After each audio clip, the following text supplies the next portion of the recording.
যদি আপুনি এজন PM কিষাণ সন্মান নিধি যোজনাৰ প্ৰকৃত কৃষক হয় আৰু যদি আপুনি PM কিষাণ যোজনাৰ ধন পাই আহিছে তেনেহলে এই ভিডিঅ'টো আপোনাৰ বাবে বহুত গুৰুত্বপূৰ্ণ হ'ব কিয়নো আজি আপুনি এই ভিডিঅ'টোৰ জৰিয়তে PM কিষাণৰ 20 নম্বৰ কিস্তিৰ ধন কেতিয়া দিব জানিব পাৰিব। আপোনালোক সকলোৱে জানে যোৱা 24 ফেব্ৰুৱাৰী তাৰিখে বিহাৰৰ ভাগলপুৰত PM কিষাণৰ 19 নম্বৰ কিস্তিৰ ধন চৰকাৰে মুকলি কৰিছে। এতিয়া PM কিষাণৰ 20 নম্বৰ কিস্তিৰ ধন মুকলি কৰাৰ সময় আহিছে।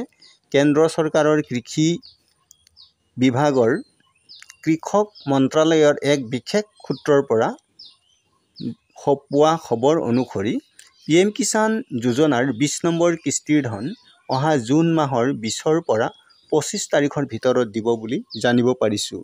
আজিৰ নতুন আপডেট ইমানেই। ধন্যবাদ।